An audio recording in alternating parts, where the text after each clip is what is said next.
Shalom semuanya, senang bisa berjumpa kembali pada hari ini di rumah Tuhan yang kudus ini melalui online. Meskipun keadaan online, tapi saya percaya kuasa Tuhan tidak terbatas oleh ruang dan tempat. Amin ya. Seperti apa yang dikatakan oleh Pastor Ari, kita masih melanjutkan seri kita menembus waktu. Saya percaya, saya berdoa bahwa seluruh jemaat sudah memberikan waktu mereka, menebus waktu dengan baik. Amin ya. Saya percaya jemaat Tuhan sudah mulai membaca firman, tidak membuang-buang waktu. Saya juga berdoa, saya berharap mereka sudah, jemaat semua sudah mengalami bahasa-bahasa yang baru yang dari Roh di hari-hari ini. Kita akan belajar tentang outpouring of the Spirit. Kita akan belajar tentang pencurahan Roh Kudus. Ada beberapa hal yang ingin saya sampaikan, apa yang dapat kita pelajari daripada firman Tuhan ini. Saya akan membuka dengan memberitahu kepada kita bahwa Rasul Yohanes pernah memberitahu kepada kita, memberitahukan dalam firman Tuhan bahwa ada dua jenis baptisan di dalam Alkitab. Yang pertama adalah baptisan secara basah dan baptisan secara kering. Dua baptisan ini adalah dua baptisan yang bisa kita alami dalam kehidupan kita sebagai seorang percaya. Lukas 3 ayat 16 mengatakan seperti ini. Yohanes menjawab dan berkata kepada semua orang itu, aku membaptis kamu dengan air, tetapi ia yang lebih berkuasa daripadaku akan datang dan membuka tali kasutnya pun aku tidak layak. Ia akan membaptis kamu dengan roh dan dengan api. Alkitab tadi ayat yang sudah kita baca memberitahu bahwa Yohanes akan membaptis kita dengan baptisan air, yaitu baptisan basah. Tetapi di sisi lain bahwa Roh Kudus akan diberikan, baptisan Roh Kudus akan diberikan melalui Yesus. Dua baptisan ini adalah dua baptisan yang berbeda. Menurut saya, baptisan Roh Kudus adalah sebuah baptisan yang lebih dalam. Di mana kalau baptisan air itu adalah sebuah pengalaman di mana kita mengambil sebuah keputusan untuk percaya kepada Tuhan secara khusus. Tetapi ketika kita mengalami Tuhan, ketika kita menjadi seorang percaya, kita perlu mengalami sebuah perjumpaan khusus dengan Tuhan. Mengalami pengalaman lebih dalam lagi. Dengan menerima baptisan Roh Kudus itu, maka pengalaman kita di dalam Tuhan semakin dalam. Maka pengalaman kita dengan Tuhan akan berbeda, akan jauh berbeda. Karena Roh Kudus itu sendiri yang akan membuat perbedaan. Bukan hanya apa yang dikatakan oleh Yohanes tadi di dalam kitab Lukas 3. Di dalam pasal yang lain, Yesus juga memberitahu bahwa pada akhirnya nanti ada sebuah perjanjian yang diberikan oleh Bapa di surga untuk mencurahkan rohnya kepada seluruh umat percaya. Lukas 24 ayat 45 sampai 49 adalah sebuah catatan di mana Yesus memberitahu bahwa akan ada masanya nanti roh itu dicurahkan sebagai bagian daripada janji Bapa di surga.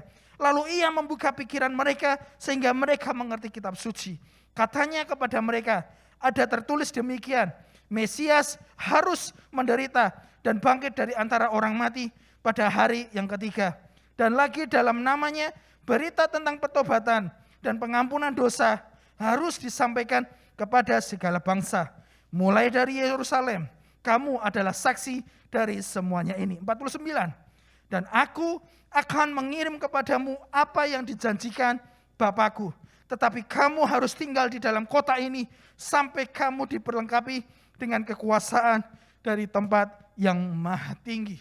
Jadi baptisan Roh Kudus diperkenakan sebagai bagian dari janji Bapa di surga. Di terjemahan lain dikatakan bahwa ingatlah, aku akan mengirimkan kepadamu janji yang Bapakku telah janjikan.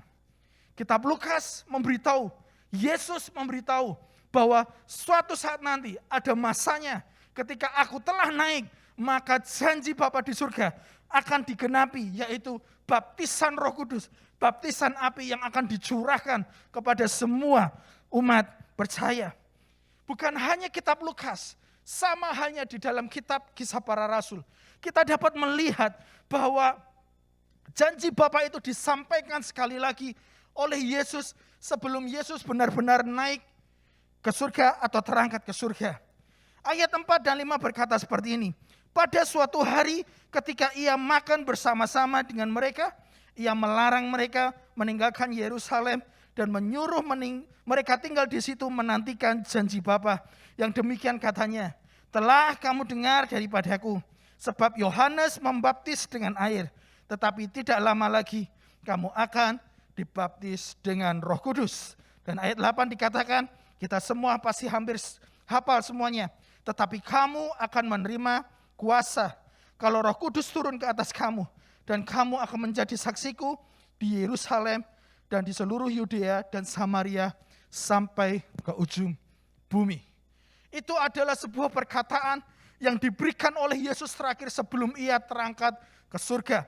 Yesus mengingatkan kembali bahwa janji Bapa akan diberikan, akan dialami semua orang percaya setelah ia terangkat ke surga. Penolong itu akan dicurahkan buat kita semua. Semua ayat yang sudah kita baca tadi memberitahu kita bahwa janji Bapa ada buat kita. Dan pada akhirnya janji Bapa itu digenapi. Kisah Rasul 2 ayat 1 sampai 4. Kita banyak membaca Alkitab pagi hari ini.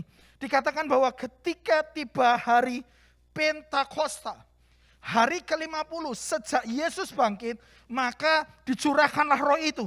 Semua orang percaya berkumpul di satu tempat. Tiba-tiba turunlah dari langit suatu bunyi seperti tiupan angin keras yang memenuhi seluruh rumah di mana mereka duduk. Dan tampaklah kepada mereka lidah-lidah seperti nyala api yang bertebaran dan hinggap pada mereka masing-masing. Ayat 4, maka penuhlah mereka dengan Roh Kudus. Lalu mereka mulai berkata-kata dalam bahasa-bahasa lain seperti yang diberikan oleh Roh itu kepada mereka untuk mengatakannya. Ayat 11, yang terjadi semua itu kita mendengar mereka berkata-kata dalam bahasa kita sendiri tentang perbuatan-perbuatan Allah yang dilakukan, besar yang dilakukan oleh Allah. Amin, amin. Jemaat Tuhan, semua yang dijanjikan Bapa itu akhirnya digenapi. Dan semua orang yang berkumpul, para murid-murid itu, mereka berkumpul di loteng atas. Mereka berdoa seperti apa yang dikatakan oleh Roh Kudus. Dan akhirnya mereka mengalami kepenuhan yang daripada Roh Kudus. Bapa di surga menggenapi semua janjinya bahwa semua orang akan mengalami, dimulai daripada 12 murid yang ada, mereka dipenuhi oleh Roh Allah. Kisah Rasul 2 ayat 14 memberitahu bahwa setelah mereka semua berdoa mengalami sesuatu yang berbeda. Orang-orang di sana mereka menertawakan, mereka menanyakan apa sih yang sedang terjadi. Karena itu adalah sesuatu hal yang belum pernah terjadi. Bahkan ada orang yang berkata bahwa mereka sedang mabuk oleh anggur. Mereka pikir bahwa yang terjadi itu karena pengaruh anggur. Mereka dimabukkan.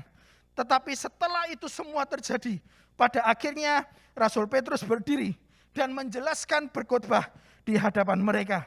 Kita baca bersama-sama apa yang dikatakan oleh Rasul Petrus pada saat itu. Kisah Rasul 2 ayat 14 sampai 21 berkata seperti ini. Maka bangkitlah Petrus berdiri dengan ke-11 murid itu.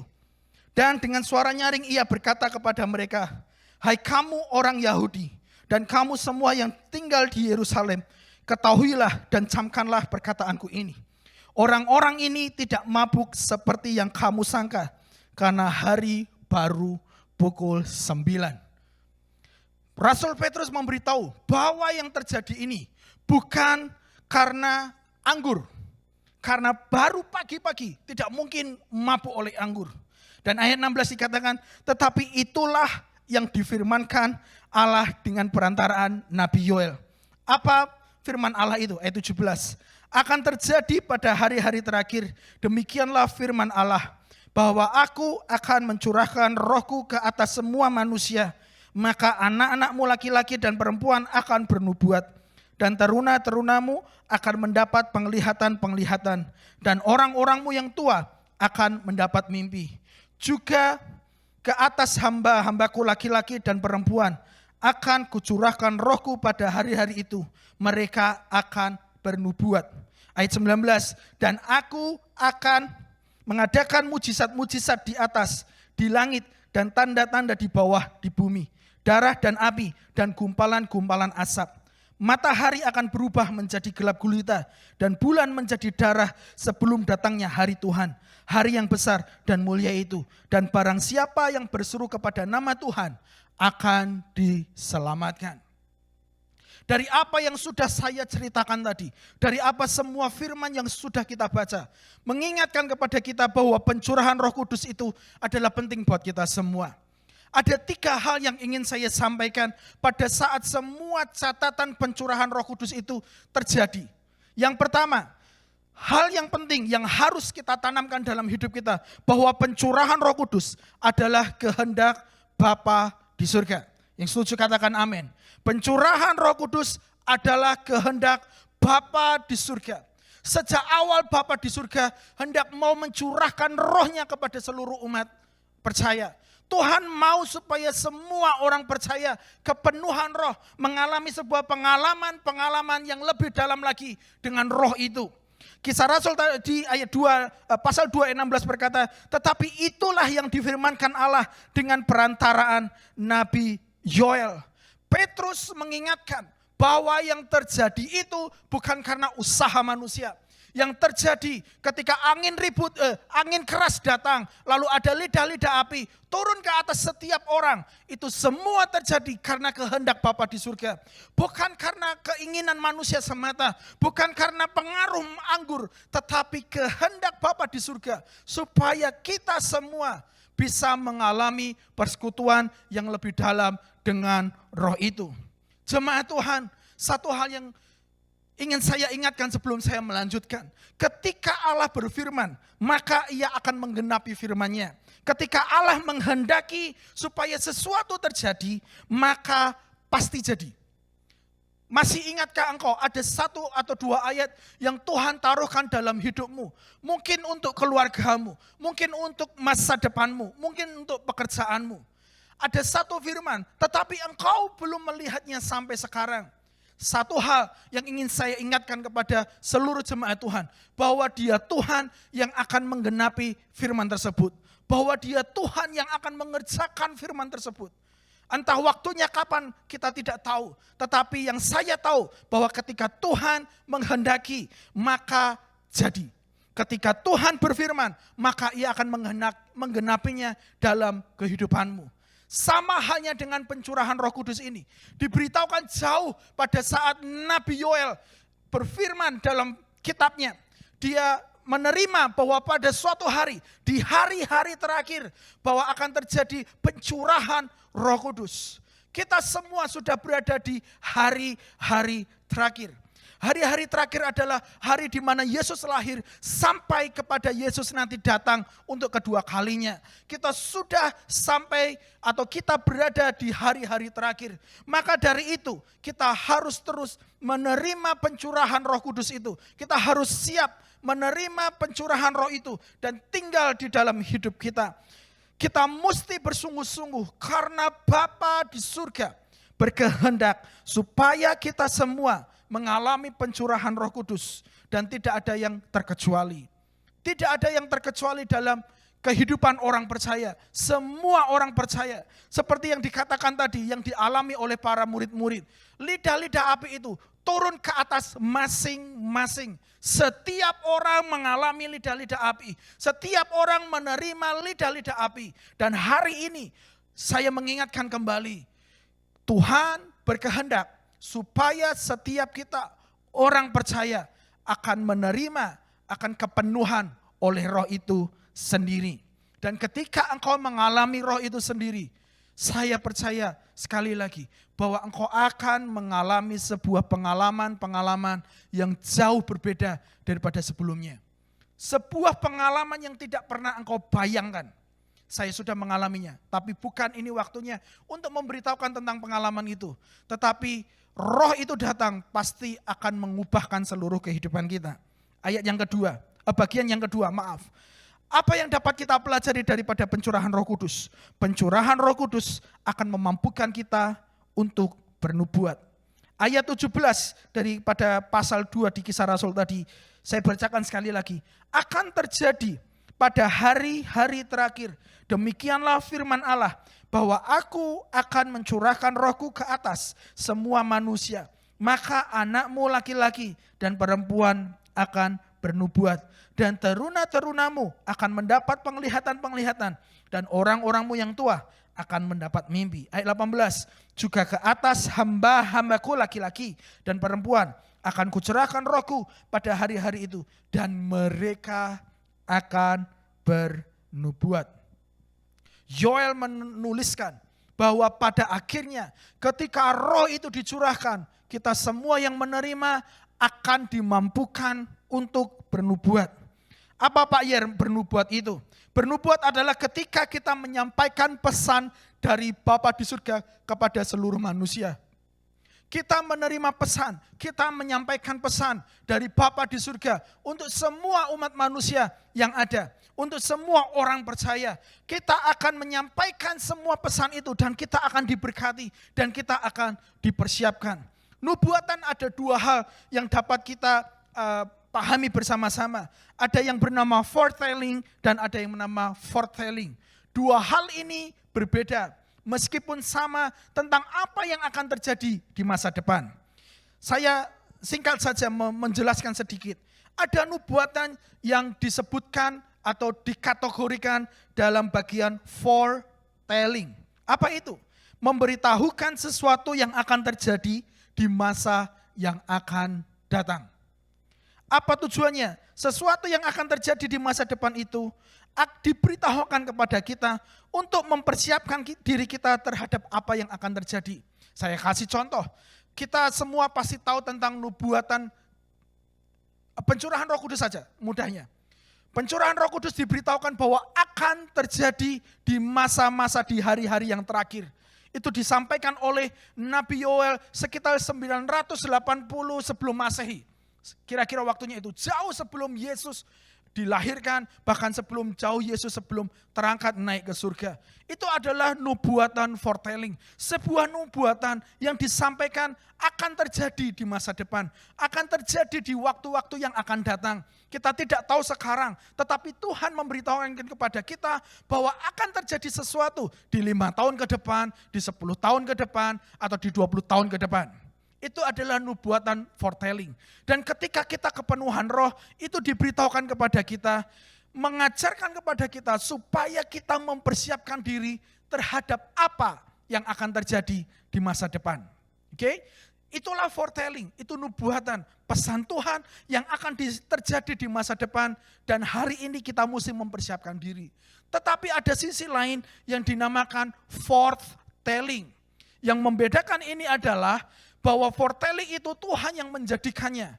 Tetapi foretelling kita mengklaim sesuatu supaya terjadi di waktu yang akan datang.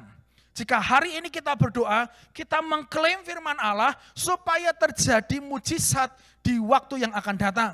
Saya ambil contoh, ketika kita sedang sakit, kita berdoa kepada Tuhan. Lalu kita mengklaim setiap firman bahwa dia Jehovah Rafa. Kita berdoa, Tuhan hari ini aku percaya Engkaulah Jehovah Rafa. Aku klaim terjadi kesembuhan di dalam nama Yesus. Disitulah kita sedang menciptakan, kita sedang mengklaim, kita sedang menyebabkan kesembuhan terjadi dalam kehidupan kita di waktu-waktu yang akan datang. Kita bisa melakukan itu semua karena Roh Kudus turun atas kita. Kita menyatakan, kita mengklaim, kita seperti ke bank, kita mengambil uang yang sudah ada. Kita pergi kepada Bapa di surga, mengambil semua janji yang sudah diberikan. Kita minta supaya itu tergenapi dan tergenapilah dalam kehidupan kita. Itu semua bisa terjadi karena Roh Kudus datang. Saya percaya ketika Roh itu datang, tercurah atas hidup kita, perkataan kita akan menjadi berkuasa. Karena sesungguhnya ketika kita berbahasa roh, perkataan kita itu, bahasa roh itu mengandung sebuah makna dan kuasa. Kita bisa menciptakan sesuatu terjadi karena kita diberi kuasa. Kisah Rasul 1 ayat 8, Roh Kudus akan turun ke atasmu dan kau akan menerima kuasa.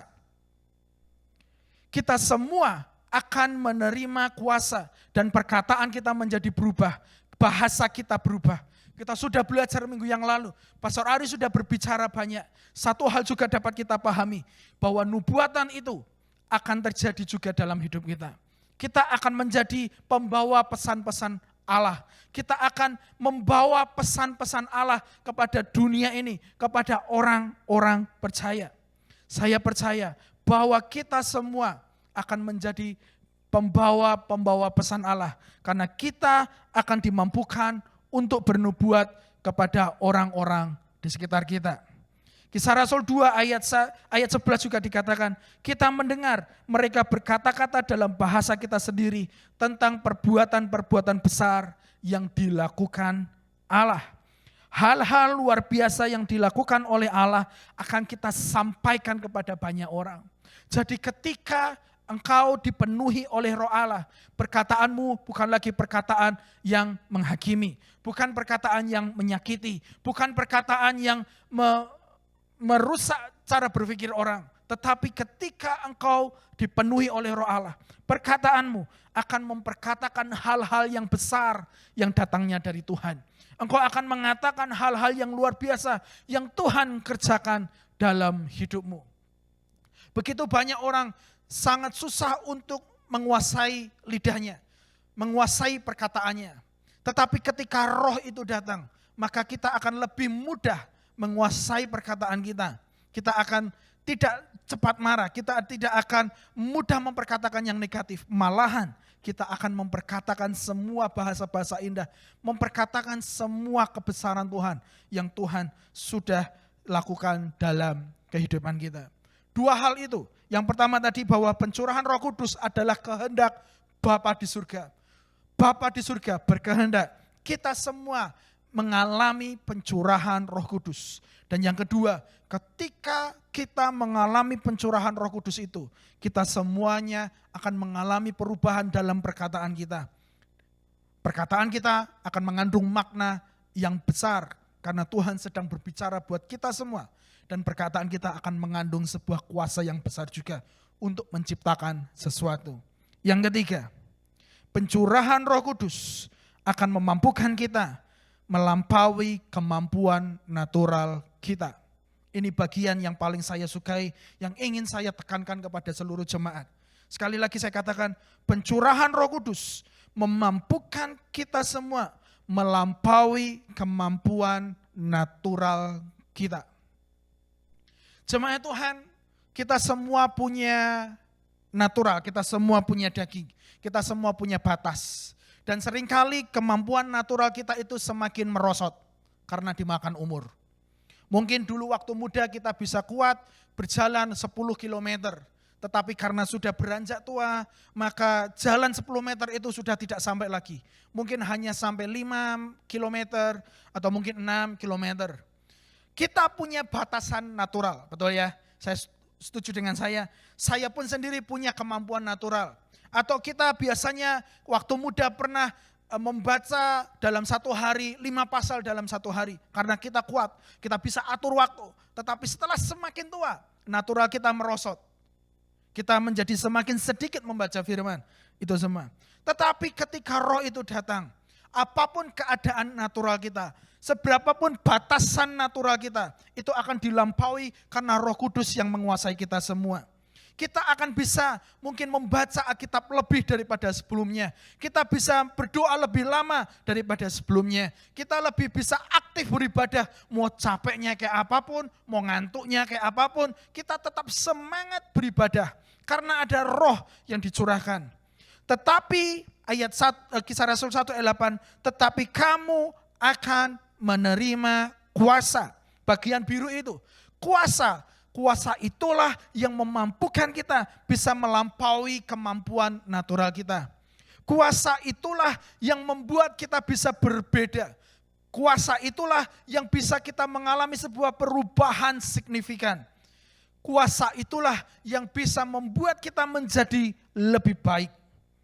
Ketika kuasa itu turun masuk ke dalam kehidupan para murid-murid, mereka mengalami sebuah perubahan yang secara signifikan, berbeda sekali, sebuah perubahan secara transformasi. Saya ambil contoh Petrus. Petrus mengalami sebuah perubahan. Sebelum dia dipenuhi Roh Kudus, Petrus adalah seseorang yang pemalu, betul ya? Jemaat Tuhan pasti sudah tahu cerita tentang Petrus ini. Dia menyangkal Yesus pada akhirnya. Dia malu dan takut menyatakan bahwa Yesus adalah gurunya. Dia orang yang pemalu, dia tidak mau berani tampil di depan. Atau dia juga orang yang mudah marah karena dia mengambil pisau lalu menghunus telinga orang yang mau menangkap Yesus. Tetapi saat pencurahan Roh Kudus itu dilakukan dan kuasa Tuhan turun atas Petrus, Petrus mengalami perubahan secara radikal dalam hidupnya. Dia langsung berdiri dan membela ketika orang mencibir apa yang sedang terjadi di loteng atas. 3.000 orang bertobat dan memberi diri mereka untuk dibaptis. Pada akhirnya juga Petrus mengalami sebuah transformasi di mana dia sanggup menyembuhkan orang lumpuh. Dia belum pernah melakukan mujizat pada saat itu sebelumnya. Tetapi setelah kuasa turun atasnya, dia sanggup diberikan kuasa untuk menyembuhkan orang sakit. Dan dia bukan lagi orang yang malu. Dia berkhotbah di Serambi Salomo. Dan masih banyak list-list yang lain. Perubahan apa yang dialami oleh Petrus. Tetapi Petrus berubah karena kuasa yang turun atasnya. Jemaat Tuhan, bukan hanya para murid yang berubah. Bukan hanya Rasul Petrus yang berubah. Tetapi kita pun di masa sekarang. Ketika kuasa itu turun atas hidup kita semua. Atas pikiran kita, atas hati kita, atas seluruh kehidupan kita. Maka kita akan mengalami sebuah perubahan secara signifikan. Ketika Roh Kudus itu dicurahkan dan diam di dalam diri kita semua, maka kita akan bisa mengalami perubahan. Perubahannya bisa banyak.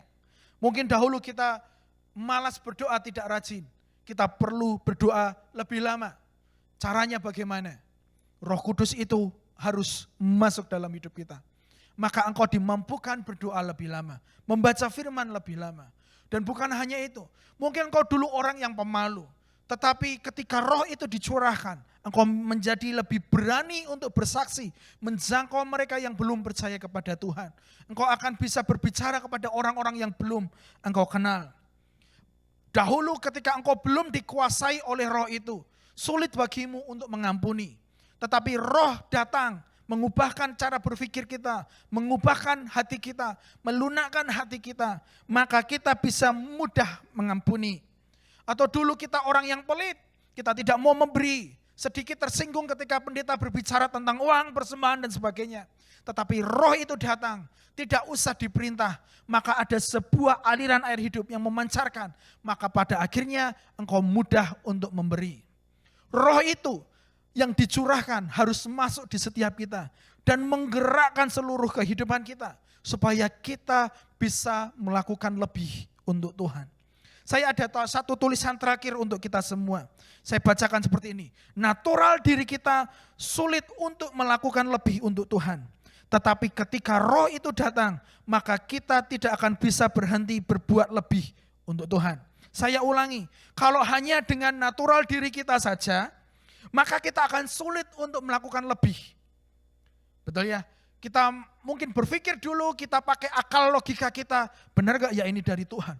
Tetapi ketika Roh itu datang dan menguasai masuk ke hidup kita semuanya, maka kita tidak akan bisa menahan, kita tidak akan bisa berhenti untuk berbuat lebih kepada Tuhan.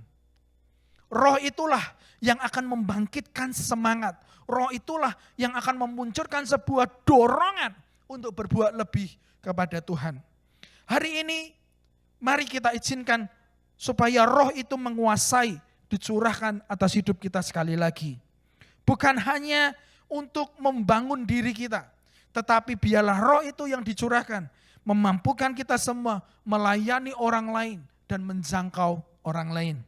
Supaya makin banyak jiwa-jiwa merasakan kasih dan kuasa Bapa di surga. Jemaat Tuhan, atau jika hari-hari ini engkau lesu, engkau lemah, engkau sudah malas-malasan berdoa, atau engkau seperti tidak ada daya, saya mendorong, izinkan Roh itu mengalir di setiap kehidupanmu dan memenuhi engkau sehingga engkau bisa lebih banyak lagi berbuat untuk Tuhan, bersekutu kepada Tuhan. Kita akan berdoa bersama-sama. Kita akan meminta Roh Kudus itu tercurahkan buat hidup kita semua. Saya minta pemain musik untuk memainkan pujian yang terakhir yang kita nyanyikan tadi. Mengalirlah kuasa Roh Kudus, mengalirlah di tempat ini. Dimanapun engkau berada jemaat Tuhan, saya percaya Roh-Nya akan dicurahkan buat kita semua. Saya percaya bahwa engkau akan mengalami pencurahan Roh Kudus itu sekali lagi. Di dalam nama Yesus, Bapa, pada saat ini hamba sudah selesai menyatakan, memberitahukan setiap firman yang sudah engkau taruhkan dalam hati hamba-Mu. Biarlah Roh Kudus saat ini yang bekerja di antara kami semua. Dimanapun mereka berada ya Tuhan, jamah mereka dalam nama Yesus. Dimanapun mereka berada ya Tuhan, biarlah engkau yang akan menyentuh setiap hati, menyentuh setiap hidup, supaya ada perubahan terjadi dalam hidup mereka, supaya perkataan mereka penuh dengan kuasa. Di dalam nama Yesus, dalam nama Yesus.